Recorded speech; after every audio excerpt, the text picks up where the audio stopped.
নমস্কার বন্ধুগণ, আজ আমরা করতে চলেছি মাছের দই রুই। তো প্রথমে কড়াইয়ের মধ্যে তেলটা দিয়ে দিলাম, তারপরে একটু করে তেজপাতা দিচ্ছি। তেজপাতাটাকে একটু নাড়াচাড়া করে নিতে হবে, অল্প করে নাড়াচাড়া করব আমরা। তারপর সাদা জিরে ফোড়ন দিচ্ছি, তেজপাতার সাথে সাদা জিরে ফোড়ন দেওয়া হচ্ছে। এখন সব মিশিয়ে ওটাকে একটু নাড়াচাড়া করে নিচ্ছি, যত সামান্য ভাজা ভাজা করব। এটাকে ভাজছি, আলতো করে ভাজা হচ্ছে। একটু লালচে হয়ে উঠবে।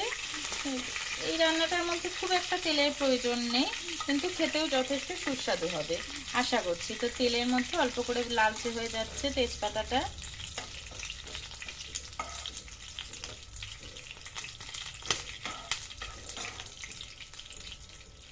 আমরা ননস্টিক প্যান ইউজ করেছি, যাতে কিনা এই ননস্টিকি প্যানের মধ্যে একটু তেলটা কম হয়। সব রকমের মানুষই এই রান্নাটাকে উপভোগ করতে পারবেন।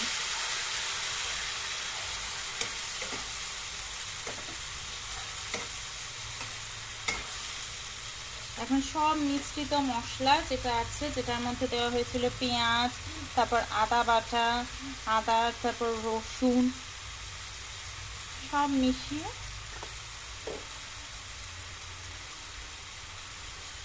এই মশলাটাকে ঢেলে নিয়েছি।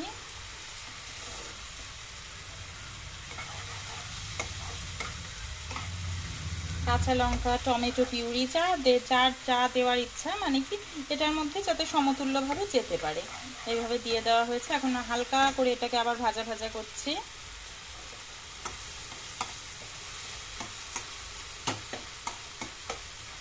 আর যেহেতু এটা দই রুই, তাই আগের থেকে আমি এইভাবে দইটাকে রেডি করে রেখে দিয়েছি। টক দই, আর টক দইয়ের মধ্যে অল্প করে চিনি মিশিয়েছি, যেমন ভাবে পছন্দ করে দিতে পারে। টক দই প্রেফারেবল, টক দইটা বেশি ভালো হবে। আর এই এক বাটি মতন টক দই নিলে আমরা 5খানা মাছ করে নিতে পারবো এটার মধ্যে।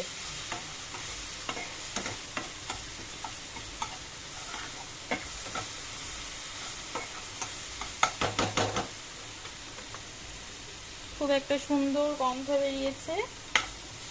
আপনারাও এই রান্নাটাকে অবশ্যই ঘরে ট্রাই করবেন, আর যদি পছন্দ হয় তাহলে আমাকে কমেন্ট করে অবশ্যই জানাবেন। এরকম আরো কিছু সুস্বাদু রান্না পাওয়ার জন্য আমি ধীরে ধীরে আপলোড করতে থাকবো ভিডিওগুলো। এটা ভাজা ভাজা হয়ে গেছে, অলমোস্ট লালচে হয়ে এসছে। এখন আমরা এর মধ্যে দইটাকে ঢেলে দিচ্ছি।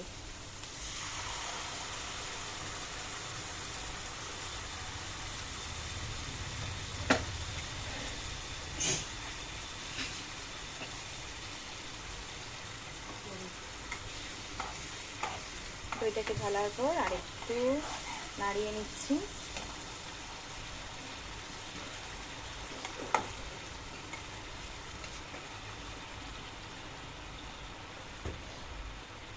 এই বাটিটার মধ্যে যতটুকু দরকার ছিল, যতটুকু আরেকটু দইটা লেগেছিল, সেটাকে সব মিশিয়ে ঢেলে নিলাম। আঁচটাকে হালকা করে বাড়িয়ে নিয়েছি। আর দইয়ের মিশ্রণটা আর সব মশলার মিশ্রণটা সব মিশিয়ে এটাকে নাড়াচাড়া করছি। কিছুক্ষণ ঢেকে দেওয়া যেতে পারে। আর এইভাবে এই মাছগুলোকে আমি আগেই ভেজে রেখে দিয়েছি এক এক করে দেওয়ার জন্য। সব মাছগুলোকে আগেই রেডি করে রাখা আছে, যাতে কিনা সুবিধে হয়। এর মধ্যে আমি 5টা মাছ দিয়ে দিতে পারবো। আর চিংড়ি মাছও রাখা আছে, চিংড়ি মাছ ইচ্ছে করলে দেওয়া যায়, তাতে কিনা ফ্লেভারটা বেশি ভালো হবে। বা চিংড়ি মাছের মালাইকারি করেও খাওয়া যেতে পারে।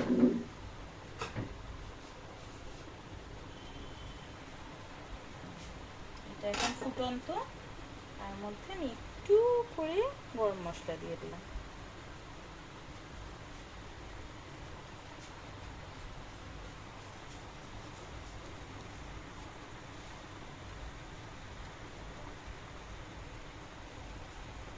অল্প পরিমাণে গরম মশলা দিয়ে দিয়েছি, বন্ধ করে রাখছি।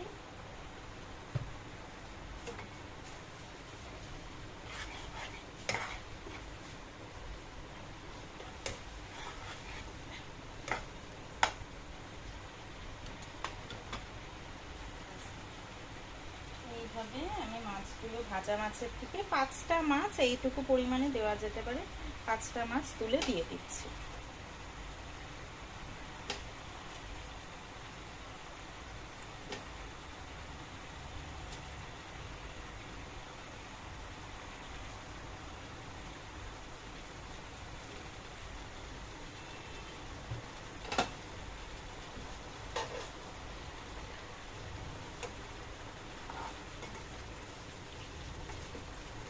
আরেকটু নেড়ে চেড়ে নেবো যাতে করে এই মাছগুলোর ভিতরে গ্রেভিটা ঢুকে যায়। খুব চটজলদি একটা খুব সুস্বাদু রান্না বানিয়ে ফেলা যেতে পারে এইভাবে।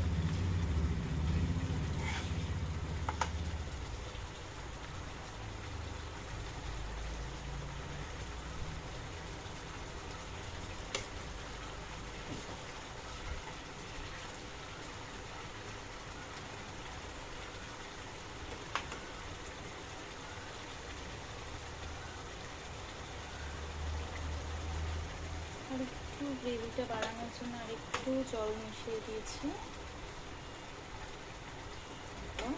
যারা একটু মিষ্টি খেতে পছন্দ করে তাদের জন্য অল্প চিনি দেওয়া যায়।